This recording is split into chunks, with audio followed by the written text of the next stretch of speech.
Ripan, ya Ripan. Ya, benar. Kenapa ini kok N-nya ada 3 ini? Karena saya anak ketiga. Oh, anak ketiga. Iya. Dari berapa bersaudara? Dari 4 bersaudara.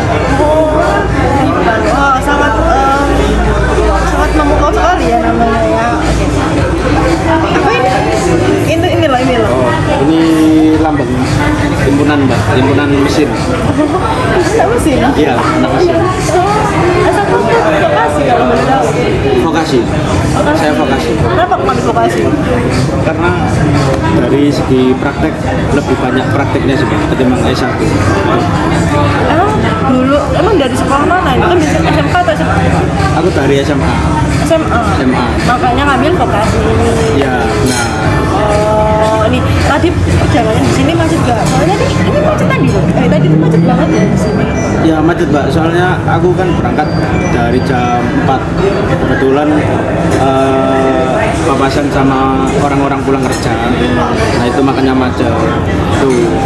Demi konseling ini. Demi konseling ini. Pas macet ya.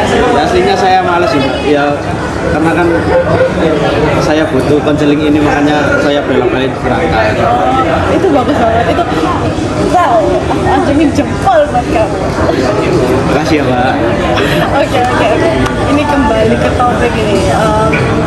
Kamu kesini ada apa? Apakah ada problem yang harus diceritain? Ya kurang lebih begitu. Nggak apa nih, cerita aja nggak Pak? Ini santai aja, anggap aja aku seperti setara gitu teman. Misalnya umurnya setara gitu. Sebenarnya agak ragu sih Mbak kalau mau cerita. Ya takut dibilang lebay atau banyak drama gitu. Apalagi kan saya laki Mbak. Kenapa kok kayak gitu? Ya saya kira kan kebanyakan orang bilang kalau laki itu kan tidak bercerita. Oke. Ngikutin standar TikTok ya kayaknya. Iya sih. Ya bisa dibilang begitu. Itu standar TikTok Mas. Dengerin itu Mas. Oke. Tapi kamu kayaknya lagi di tengah-tengah nih, kayak nggak benar-benar baik dan nggak benar-benar buruk juga. Ya bisa dibilang begitu Mbak. Suasana hati saya kayak bilang baik yuk juga baik. Kalau dibilang nggak baik ya nggak baik. Boleh aku tahu nggak apa yang bikin kamu berat akhir-akhir ini? Boleh sih Mbak. Nah, bisa diceritakan. Tapi itu wajar banget sebenarnya. Kadang kan terus kita mau cerita hal yang sensitif itu kan kita takut orang lain tuh salah paham. Tapi di sini kan kamu bisa santai aja ya sebenarnya kan. Jadi aku nggak akan nilai kamu, nggak akan judge kamu juga. Aku cuma pengen dengar dan ngerti apa yang kamu rasakan.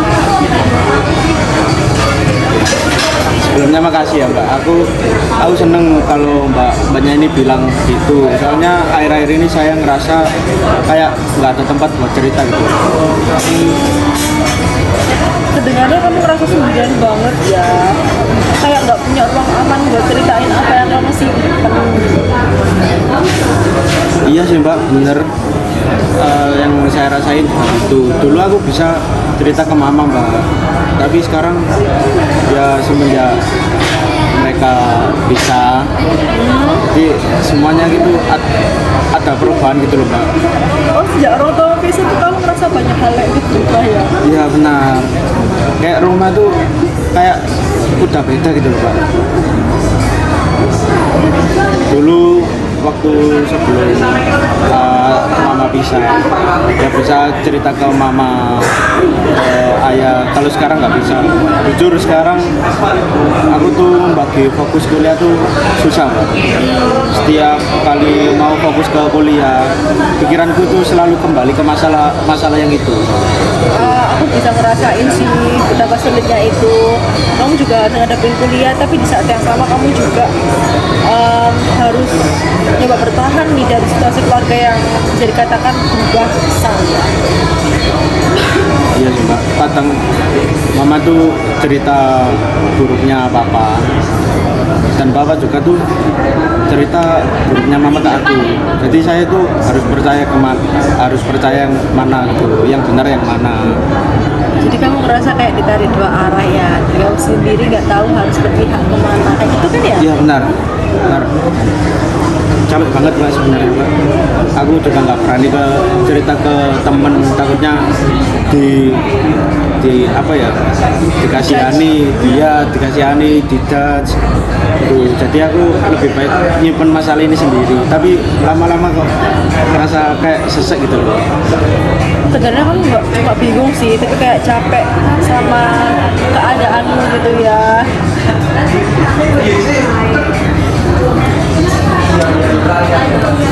Iya sih mbak, aku capek banget sebenarnya. Cuman akhir-akhir ini aku pura-pura kelihatan baik aja. Tuh. Aku bisa ngerasain sesek itu sih. Aku pengen kuat, pengen tetap jalan kayak biasa, tapi dalam hati kamu tuh aslinya merasa berubah banget, kayak ganjel banget gitu ya kan. Bener pak, aku cuman pengen semuanya tuh kayak dulu gitu loh pak. Aku pengen rumah tuh tenang, aman, yang bisa aku panggil rumah beneran gitu loh pak. Bener-bener rumah gitu.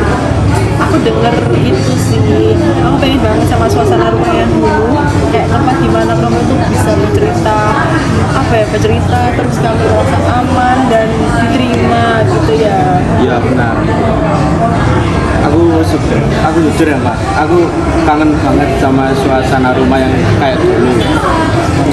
Kalau dulu tuh aku capek kuliah, aku bisa pulang. Terus mama juga kan kadang masakin masakan kesukaanku gitu loh mbak.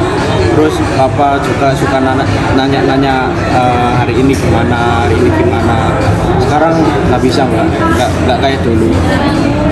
Jadi kehilangan itu pasti berat banget ya buat kamu ya, Iya. Ipan. Kamu bisa bukan cuma kehilangan kebersamaan, tapi kamu juga kehilangan kayak apa ya, rasa aman di dalam keluarga itu. Ya benar, kurang lebih begitu mbak. Cuman aku ngerasa kayak nggak punya tempat buat pulang gitu loh mbak. Aku kuliah di luar kota, dan aku kasihan juga sih mbak sebenarnya sama diriku sendiri. Jadi rasanya aku kayak makin sepi gitu loh mbak, lama kelamaan. Sepi, Iya sepi. kata itu tuh kayak pas banget deh kayak buat perasaan kamu ya. Kadang aku iri sih mbak, lihat teman-temanku yang bisa nelpon orang tuanya, bisa tanya-tanya sambil ketawa gitu. Aku juga pengen gitu mbak sebenarnya, tapi setiap aku dengar suara mereka, justru aku kayak ngerasa pengen nangis gitu loh. Kamu tahu sama mereka, aku bisa dengar suaranya, kamu tuh juga nggak terasa sakitnya gitu ya. Iya itu mbak, kayak luka yang belum sembuh gitu loh mbak, kayak luka yang masih basah gitu loh. Jadi aku pengen baikan sama keadaan ini, tapi bener-bener nggak bisa, bener susah. Jadi kamu tuh pengen berdamai, tapi masih kejebak antara rasa marah, sedih, kecewa, kangen, dan semua itu kayak di dada dan bikin kamu bisa nafas dan susah gitu ya. Ya bener mbak, bener banget. Kadang aku ngerasa susah banget gitu mbak, sampai nangis, pengen nangis biar bener-bener lega gitu. Nangis tuh kayaknya bukan tanda kamu lemah deh, tapi itu kadang tuh kayak satu-satunya cara tubuh kita buat bilang aku udah terlalu penuh nih, kayak aku pengen cerita nih, dan itu sebenarnya tuh kayak wajar banget. Tapi banyak orang yang bilang itu tuh itu bikin aku kayak cengeng gini-gini segala macam, tapi sebenarnya enggak gitu. Banyak kalau ngomong ngerasa kayak tenang banget gitu loh mbak ya, kayak bikin aku semakin ngerasa aman gitu loh. Itu tuh harus banget, dan aku juga senang banget sih kamu bisa ngerasain itu. Di sini kamu tuh nggak harus apa ya, kayak kuat dulu buat didengerin, tapi kamu tuh kayak cuma cukup jadi dirimu sendiri apa adanya, tanpa melihat orang lain, kayak komentar orang lain gitu. Oke, makasih ya mbak. Jujur aku udah lama banget nggak bisa ngerasain aman kayak gini, nggak bisa didengerin kayak gini. Ya makasih aja mbak. Terima kasih. Tidak apa, santai aja.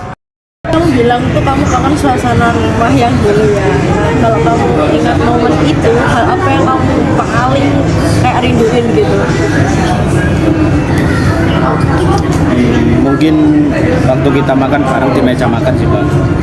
Waktu itu suasananya selalu ramai. Papa suka bercanda, ya suka ya bercanda gitulah Pak. Mama juga ngeladeni. Sekarang rasanya tuh kayak kosong banget gitu loh Pak. Kalau aku pulang cuman mama di rumah dan suasana tuh kayak gimana ya, kayak dingin gitu loh Mbak, diem-dieman. Jadi suasana hangatnya dulu yang kamu punya itu udah berubah jadi dingin dan sepi ya. Dan kamu ngerasa kamu gak nyaman sama itu kan? Iya Mbak. Dan yang paling menyakitkan tuh mereka berdua kayak udah nggak peduli satu sama lain gitu Mbak. Kadang aku juga ngerasa kenapa sih mereka nggak bisa tahan sedikit aja demi aku gitu loh. Kamu ngerasa mereka terlalu cepet nyerah gitu kan? Kayak kamu tuh jadi korban dari keputusan mereka yang cerai ini. Iya sih Mbak. Aku juga ngerasa kayak nggak ada yang mikirin aku gitu. Mereka cuman sibuk nyalain satu sama lain. Mama bilang papa selingkuh, papa bilang mama yang nggak pernah ngertiin dia. Dan aku cuman di tengah-tengah, bingung harus dengerin siapa. Oke, kamu jadi kayak jadi saksi dari pertengahan mereka yang ribut itu kan. Nah, tanpa diminta tuh kamu harus denger semuanya, bahkan hal-hal yang seharusnya gak perlu kamu tanggung. Jadi kamu tuh harus bilang ke mereka gitu, Kak, aku tuh gak mau kayak gini, aku juga gak bisa tahan kalau kayak gini. Kayak aku tuh pengen kalian tuh ngertiin aku juga, nggak aku aja yang ngertiin kalian. Seharusnya kamu bilang kayak gitu sih. Ya, dan setiap kali aku dengar mereka ngomongin satu sama lain, aku ngerasa bersalah Mbak. Kayak aku yang salah udah lahir dari mereka gitu loh Mbak. Aku sering mikir kalau aja aku nggak ada, mungkin mereka nggak akan berantem sejauh ini. Kamu ngerasa seolah keberadaanmu itu malah jadi penyebab mereka putus atau cerai gitu ya? Iya Mbak. Aku pernah dengar papa bilang kalau bukan karena saya, karena aku udah pergi dari dulu. Terus waktu itu aku masih SMA dan kalimat itu terus keinget sampai sekarang gitu loh Mbak. Rasanya kayak aku penyebab semua masalah ini, kayak aku yang penyebabnya gitu loh. Kalimat itu tuh pasti nyakitin banget ya Gang. Nah, kata-kata kayak gitu tuh bisa nancep dalam nancep gitu tuh, kayak sakit banget di hati dan pengen kamu keluarin, tapi kamu tuh merasa bersalah karena mengira itu kayak kamu penyebab dari retaknya hubungan mereka yang sebenarnya itu bukan kesalahan kamu gitu. Iya bener Mbak. Aku ngerasa bersalah banget sih Mbak sebenarnya. Aku bahkan sempat benci sama diriku sendiri. Aku mikir kalau aja aku nggak ada, mungkin mereka masih bahagia sampai sekarang. Wah, itu perasaan kamu dalam banget ya. Aku bisa panggil Ageng aja ya, Iya, karena lebih akrabnya seperti itu. Tapi aku pengen kamu tuh tahu kalau rasa bersalahmu itu muncul karena kamu tuh peduli banget sama mereka. Kayak jarang banget loh anak-anak zaman sekarang itu peduli sama orang tua mereka, apalagi banyak dari mahasiswa atau banyak dari teman-teman itu, sepengalamanku ya, banyak dari mereka tuh kayak mementingkan nggak ngurusin orang tua tapi mentingin kayak teman, kayak dugem, minuman. Bagus banget gitu. Kamu merasa bersalah apa ya? Sebenarnya itu aku yang kamu tahu, rasa bersalahmu itu bukan karena diri sendiri, tapi karena kayak itu emang bukan salah kamu, itu salah mereka. Kamu cuma pengen kamu tuh utuh kayak keluarga yang lain gitu. Keluarga lain kan yang pengennya utuh gitu. Kamu kan? Ya aku cuman pengen mereka baik-baik aja sih sebenarnya Mbak. Tapi aku capek banget nangis tiap malam. Tapi aku nggak bisa berhenti mikirin mereka gitu loh. Jadi kamu merasa kayak terjebak antara cinta dan luka ya? Iya. Aku sayang banget sama mereka, tapi rasa sakit itu menghantui kamu. Jadi kamu kayak oke, kayaknya ini salahku nih. Oh iya, ini kayaknya aku di sini tuh jadi penyebab mereka ngetop gitu. Kayak gitu? Iya benar. Sebenarnya aku sayang banget sih Mbak sama mama, sama papa. Tapi kadang aku juga marahnya tuh karena mereka tuh egois gitu loh Pak. Marah karena mereka nggak mikirin gimana kondisi aku harus ngadepin semuanya ini sendirian. Kamu tuh punya dua perasaan yang sekaligus ya, kayak sayang dan marah, dan dua-duanya tuh sebenarnya ya bener sih, bener banget. Dan gak apa-apa kalau kamu ngerasain keduanya itu bersamaan, karena itu kan manusiawi banget ya kalau sekarang itu. Tapi ya Mbak, aku takut dibilang anak durhaka kalau marah sama orang tua. Tuh, aku cuman pengen mereka ngerti aja sih rasanya jadi aku tuh gimana. Kamu pengen mereka tahu gimana rasanya jadi Ageng atau Ripan, Ya. anak yang harus kuat padahal itu sebenarnya ya hancur, nyesek gitu di dalam. Iya Mbak, persis kayak gitu. Dan aku pengen teriak ke mereka. Aku juga terluka gitu loh Mbak, teriak kayak gitu. Cuman aku nggak bisa, aku takut malah bikin mereka tambah sedih. Jadi kamu milihnya diem ya, nggak bilang kayak aku tuh sakit, aku juga sakit, aku kan karena kamu tuh nggak mau nyakitin mereka juga karena omonganmu ini. Iya sih Mbak, tapi makin aku tahan, rasanya tuh makin kayak tambah berat gitu loh Mbak. Aku susah tidur, terus sering mimpi buruk. Kadang juga aku ngerasa semakin hampa. Kuliah pun udah nggak semangat gitu loh Mbak. Jadi kamu merasa hampa dan kehilangan arah ya, kayak semua hal yang dulu kamu semangat itu sekarang kehilangan arti yang sesungguhnya. Kayak keluarga yang seharusnya utuh itu udah ya udah deh, kayak aku nggak bisa jadi kayak mereka, kayak ya teman-temanku yang keluarganya masih utuh kayak gitu kan. Iya Mbak, aku dulu semangat banget sih Mbak, kuliah aku semangat banget. Terus aku tuh pengen buktiin ke papa sama mama kalau aku tuh bisa mandiri. Tapi sekarang aku mikir buat apa sih itu loh, buat apa sih, aku nggak tahu lagi siapa yang bakal bangga sama aku tuh. Kamu ngerasa kehilangan alasan buat berjuang ya, karena kalau orang dulu yang kayak jadi sumber semangat itu udah nggak ada, maksudnya udah cerai. Iya Mbak,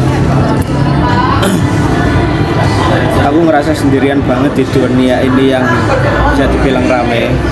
Kadang aku mikir apa aku pantas hidup ya. Pas kamu bilang aku pantas hidup itu kalimat yang sebenarnya kayak itu pas banget dan sering banget anak Gen Z itu bilang kayak gitu. Tapi aku pengen kamu tahu deh, aku sebenarnya berhak buat hidup kok. Kayak kamu berhak buat cari kebahagiaan sendiri meskipun keluarga nggak sempurna. Contoh nih ya, kalau kamu yang suka ikut lomba-lomba, kan kuliah nih, nah ikut lomba-lomba apa gitu deh, mesin aku kurang tahu, tapi kayak ya udah ikut seminar, ikut webinar, ikut himpunan, ikut organisasi luar, organisasi dalam, kayak itu jadi sumber kebahagiaan sih. Meskipun itu kayak bikin kamu capek juga, tapi itu bisa jadi sumber kebahagiaan juga sebenarnya. Cuma kamu harus cari itu.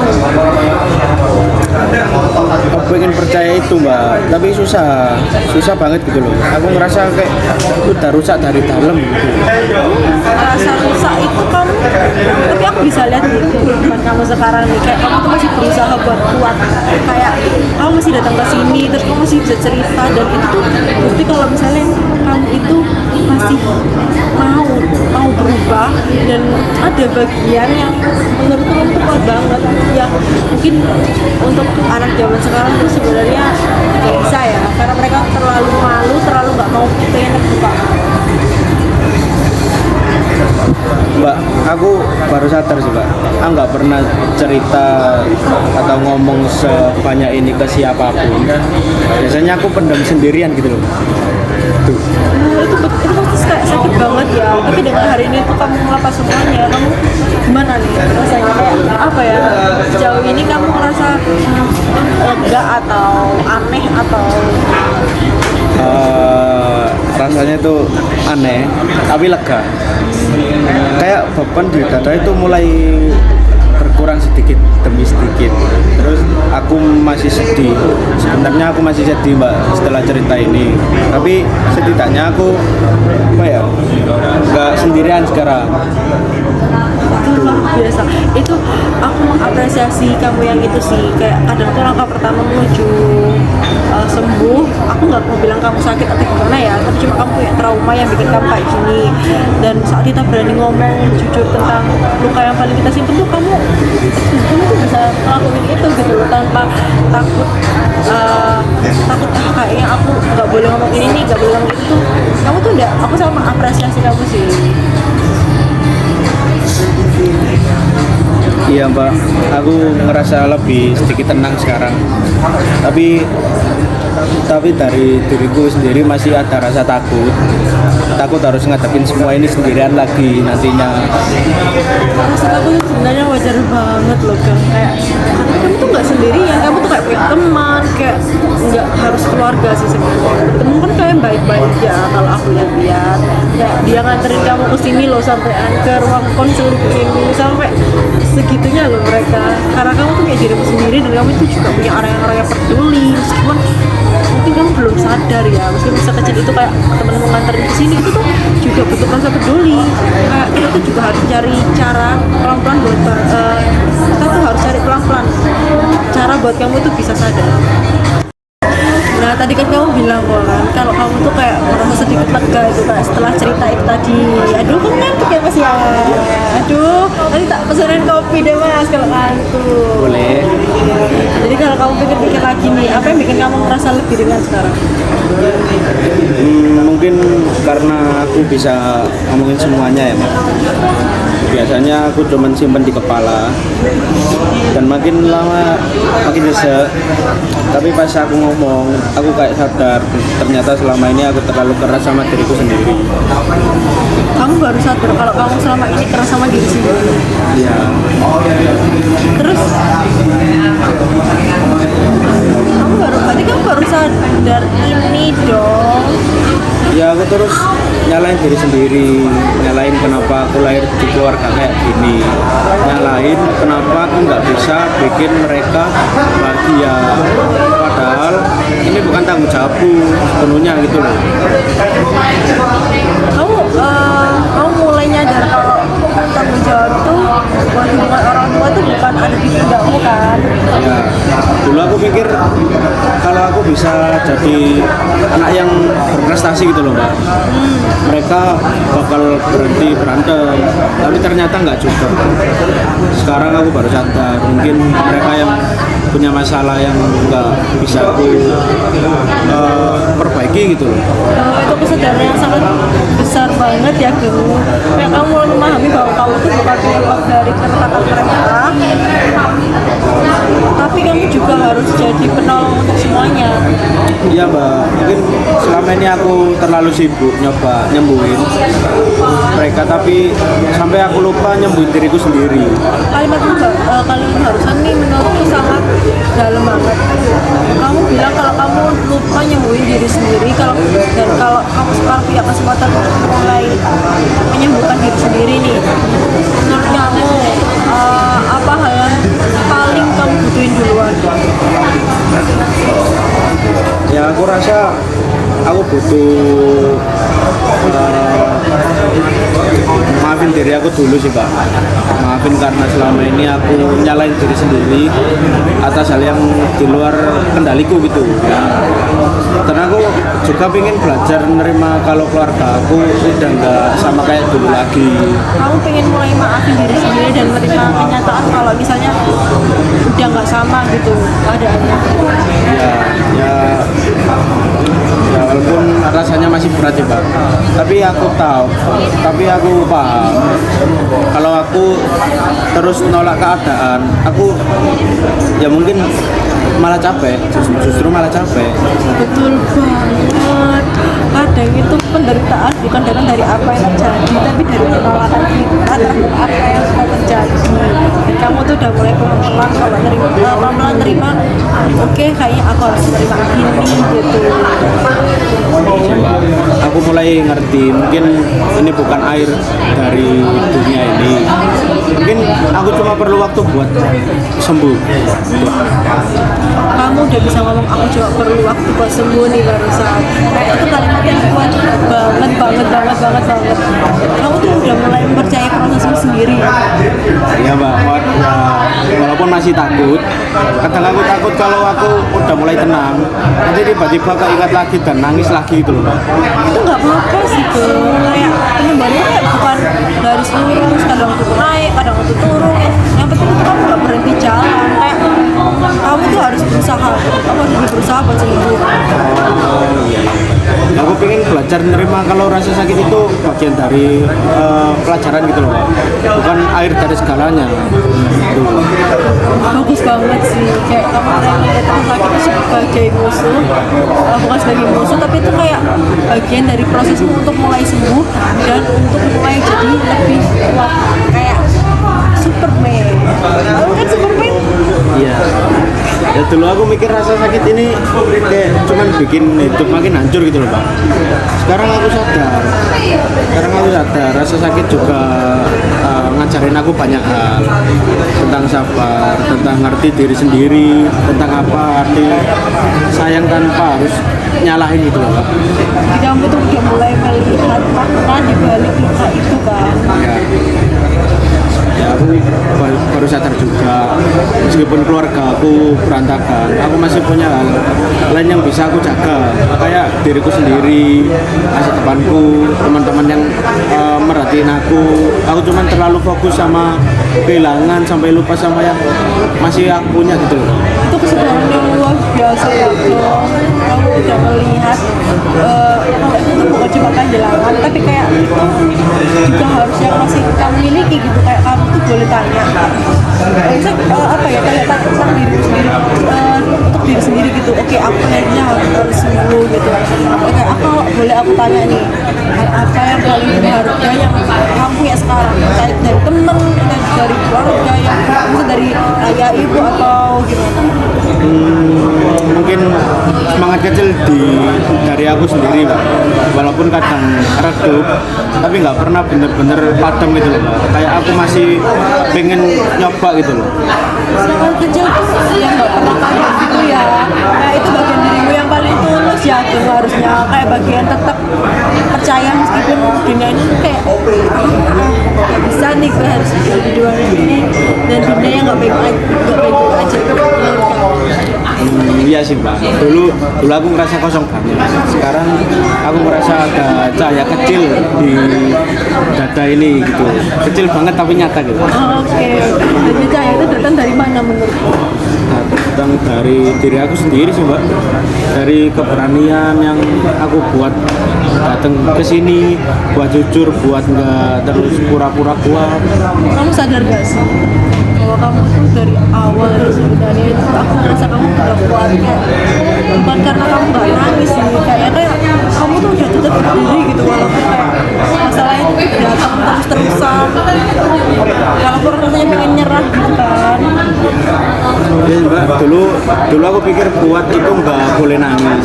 Sekarang aku ngerti, kuat itu justru berani ngakuin kalau aku tuh lagi rapuh. Kayak kamu tuh udah ngerti makna kekuatan sejati sebenarnya. Tapi kamu tuh nggak cuma bertahan aja, tapi kamu tuh kayak juga mulai tumbuh dari luka itu. Iya, aku tahu masih banyak yang harus aku hadapin. Tapi setidaknya sekarang aku punya pandangan baru gitu ya. Nah, baru aku pengen mulai fokus kuliah lagi. Pengen buktiin kalau aku bisa jalan terus. Bahkan papa sama mama, tapi buat diriku sendiri. Aku suka banget kalimatmu yang terakhir itu, kayak kalimat bukan kuliah bukan buat papa mama tapi buat diri sendiri. Itu artinya kamu mulai hidup bukan untuk menyenangkan diri, menyenangkan orang lain kayak orang tuamu atau ini, tapi buat kamu tuh jadi versi yang terbaik dan lebih membuktikan bahwa kamu tuh bisa sebenarnya. Nah ini yang kamu tuh cuma kurang apa ya, cuma kurang pede aja sih buat ungkapin dirimu sendiri, kayak kamu tuh harus nunjukin kebanggaan dirimu sendiri, kayak aku bisa gini loh karena berkat diriku sendiri, lebih membanggakan diri sendiri aja. Kamu kan soalnya kayak introvert gitu ya, orang gitu. Iya Mbak, mungkin itu yang selama ini aku cari. aku pengen berhenti ngejar validasi orang lain dan mulai percaya sama diriku sendiri. Itu bentuk maksudnya mencintai diri sendiri yang sejati sebenarnya. Kayak kamu mulai membuka diri pada pengalaman, terus menerima diri sendiri, terus percayai bahwa arah hidup tuh nggak harus status quo aja, jadi ada arahnya sendiri gitu loh. Aku juga bikin baikan sama papa sama mama di suatu saat nanti. Tapi aku kali ini bukan karena aku pengen mereka nyatu lagi, tapi karena aku pengen hati aku tuh makin tenang gitu. Maksudnya aku ngeliat kamu tuh udah dewasa ya, kedewasaanmu tuh kayaknya luar biasa. Kayak kamu tuh gak lagi punya kontrol atas mereka, kamu mulai fokus pada kedamaian dalam diriku sendiri. Kayak aku pengen mendamaikan diriku sendiri dari kesakitan yang bertubi-tubi ini. Iya sih, mungkin kedamaian itu bukan soal nyatuin yang pecah, tapi tentang nerima kepingan yang tersisa dan tetap bisa jalan gitu. Wah, indah banget ya.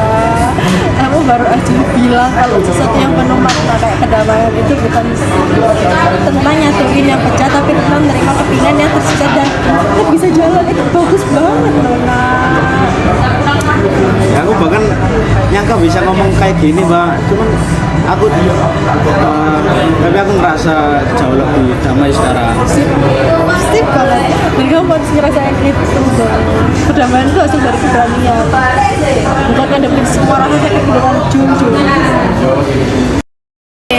Jadi kita tuh udah ngobrol cukup lama ya hari ini. Kalau kamu lihat perjalanan obrolan kita itu dari awal sampai akhir, yang apa yang paling kamu rasain? Kayak masih ada jalan sedikit atau udah lega atau gimana? Agak ngerasa plong, kayak ada beban besar yang akhirnya bisa aku taruh gitu loh, Pak. Tadinya aku pikir kalau aku cerita malah bikin luka lama kebuka, tapi ternyata aku malah ngerasa lebih lega gitu. Jadi kamu ngerasa lega karena akhirnya itu kayak bisa melepas beban yang selama ini kamu simpan sendirian gitu ya? Iya, Mbak, dulu aku takut banget buat cerita, takut dibilang lemah atau cengeng. Tapi sekarang aku sadar ternyata ngomong itu bukan tanda lemah, tapi tanda kalau aku mulai berani ngadepin rasa sakit itu loh, Pak. Betul banget. Dan malah menurutku ya justru kayak keberanian buat jujur itu tentang luka sendiri itu kayak kekuatan sebenarnya sih, kayak harus diungkapin dengan rasa jujur. Hari ini tuh kamu udah nunjukin keberanian itu yang sebenarnya tuh banyak orang yang masih belum bisa menunjukkannya.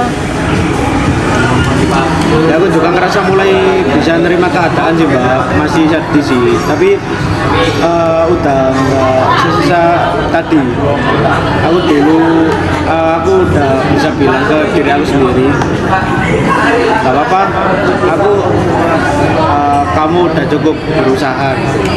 Itu luar biasa sebenarnya, kayak kamu sekarang bisa ngomong ke diri kamu sendiri dengan penuh nada kasih sih tadi, kayak nada kalem, kasih dan apa ya, bukan marah-marah tuh nyalain diri sendiri gitu.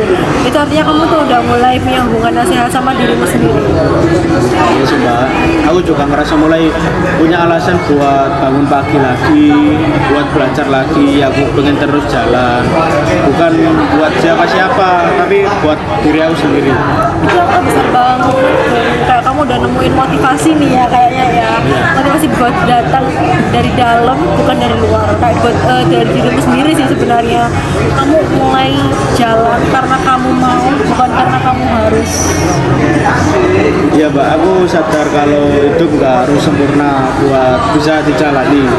Ya, aku nggak boleh gagal, boleh nangis, tapi aku juga harus bisa bangkit. Itu kalimat yang indah banget ya. Kamu udah punya pemahaman baru tentang dirimu, kayak artinya apa dan bahagia itu apa. Kalau aku boleh tanya nih, apa yang paling kamu pelajari tentang dirimu, pokoknya di dalam kamu ini di hari ini? Ya, aku belajar kalau aku bukan korban sih, Mbak. Aku cuma orang yang lagi belajar berdamai sama masa lalu, dan aku juga belajar kalau aku pantas dicintai. Bahkan ketika keluarga aku nggak sempurna. Aku suka banget dengannya itu girl. Kamu nggak mendefinisikan diri kamu tuh bagian luka, tapi dari keberanian yang kamu buat sendiri. Dan itu hal yang jarang banget sebenarnya. Karena apa ya, anak Gen Z, lagi-lagi anak Gen Z, malah anak Gen Z ini nggak ada keberanian buat sendiri, dan dia tetap bikin hatinya sakit gitu. Dan itu sebenarnya jarang banget orang bisa sadari dalam satu pertemuan ini. Ya aku pengen terus berproses sih mbak. Mungkin aku masih akan nangis kadang-kadang, tapi aku janji nggak akan nyalain diri aku sendiri lagi. Aku pengen terus belajar buat jadi teman yang baik buat diri aku sendiri. Itu komitmennya indah banget ya. Jadi mulai sekarang kamu tuh bukan cuma Ripan yang menanggung luka, tapi Ripan yang menumbuhkan harapan. Paham nggak? Ya mbak, terima kasih ya mbak. Serius, hari ini aku ngerasa kayak pertama kali dalam waktu yang bisa dibilang lama. Keren banget. Aku bisa nafas sedikit lega ya, bukan sedikit ya, bisa dibilang lega. Itu keren banget. Itu wah, berarti aku berhasil dong ya buat sesi konseling kali ini. Jadi aku seneng dengarnya gitu. Kayak kamu udah berjalan sejauh ini dan perjalanan tuh belum selesai ya. Kayak soalnya traumamu ini masih belum bisa disembuhkan karena masih pertemuan pertama ya. Dan sekarang kamu udah punya, sebenarnya kamu tuh udah punya arah dan cahaya buat ke dalam dirimu sendiri tuh buat jalan terus ke depan. Iya mbak, aku inget-inget ini ya mbak. Mungkin nanti kalau aku ngerasa down lagi, aku bakal coba inget apa yang aku rasain pada hari ini. Bagus banget John, kamu bisa ingat rasa lega, damai itu sebagai bukti kalau kamu tuh bisa menghadapi apapun. Dan kalau pun suatu saat kamu tuh merasa berat lagi, terus traumamu tuh muncul lagi, kamu tuh boleh banget datang ke sini. Kita tuh bisa ngobrol kapanpun kalau misalnya kamu tuh butuh ruang aman gitu. Makasih banyak ya mbak. Aku ngerasa kayak airnya punya tempat yang nggak ngejudge aku, nggak menilai aku ini alay, nggak banyak drama gitu loh mbak. Tempat yang bikin aku ngerasa diterima gitu. Bahkan pas aku lagi nggak baik-baik aja kayak awal datang ke sini gitu. Dan kamu memang pantas sih kayak diterima gitu, kayak apa adanya, diterima apa adanya, bukan karena prestasi, bukan karena kelakuanmu, tapi karena kamu tuh adalah kamu. Dan itu tuh sebenarnya udah cukup banget. Makasih banyak banget kak. Ya, aku nggak akan lupain kata-kata itu sih. Sama-sama. Dan juga ya, terima kasih banget ya, kayak kamu tuh udah percaya buat berbagi semua yang kamu rasain hari ini. Dan apa ya, itu bisa jadi pengalaman, bisa jadi apa ya, pokoknya bukan kamu lah pokoknya. Jadi sebelum kita akhiri nih ya, aku pengen kamu tarik nafas pelan-pelan, lalu bila satu kali pesan dirimu sendiri yang paling itu apa nih? Pertama aku pantas bahagia mbak, dan aku cukup apa adanya. Itu kalimat yang sempurna banget sih untuk menutup sesi hari ini. Ingat ya, kalau misalnya kamu tuh cukup berharga dan kamu tuh berbahagia. Jadi sampai ketemu di sesi berikutnya. Ini kapan nih mau sesi berikutnya? Yang sefrimu deh. Ya mungkin minggu depan, Ya? akhir pekan mungkin. Oh boleh banget. Itu boleh. Ini sangat terbuka sekali ya. Ya, makasih banyak untuk semua, untuk mbaknya yang udah bisa nerima aku cerita di sini, udah mendengerin keluh kesahku akhir-akhir ini. Makasih banyak ya mbak. Ya, sama-sama loh. Jaga dirimu baik-baik ya. Baik, Mbak. Terima kasih.